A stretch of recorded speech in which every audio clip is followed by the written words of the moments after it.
I'm a huge fan of the original Ghost of Tsushima.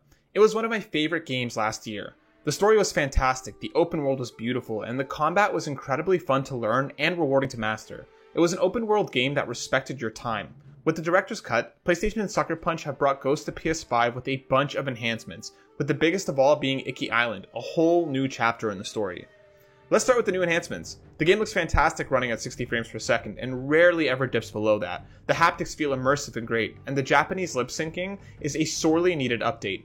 I played the whole thing in Japanese with subtitles on, and I'm so glad they took the steps necessary to make it not just sound great, but look better too. All of these things are awesome, but the biggest and best part is Iki Island. The new chapter is an absolute win. It's surprisingly deep, digging into Jin's history in a new way and shedding more light on his family. The new characters are also interesting as you join forces with raiders to try and repel the Mongol threat once again. It doesn't do anything groundbreakingly new, but makes the entire experience even better. The missions are cinematic and a blast to play through, and due to its runtime, is paced really well. I finished the main questline in about 5 to 6 hours, and there's plenty of exploring left for me to do.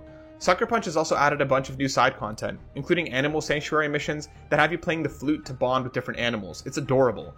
The new duels and archery competitions are also welcome additions. There are a few new abilities as well, like the horse charge, which lets you just plow through groups of enemies as you ride. I can't wait to jump back in and clean up everything I missed. The enemies have also gotten revamped as well, with new types and new moves. There's a new shaman enemy that will buff enemies around them, which does not make things any easier. Some enemies will also switch out weapons on the fly, meaning you need to be paying more attention to your stance so you can match whatever it is that they're using. It makes the already awesome combat even more immersive, and coming back to it without any practice, I got my butt kicked more than a few times. It took me a bit to relearn the controls, but I quickly got back into the swing of just mowing through groups of enemies.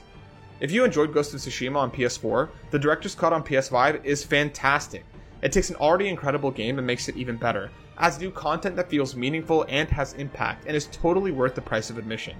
If it's your first time with Ghost of Tsushima, this is the definitive way to experience the story. I'm so happy to have a new chapter, and I can't wait to see what comes next. Thank you so much for watching our Ghost of Tsushima Director's Cut review, and thanks to the team over at PlayStation Canada for sending us a code for review. If you want to see more from us, check out the links below. Thanks for watching.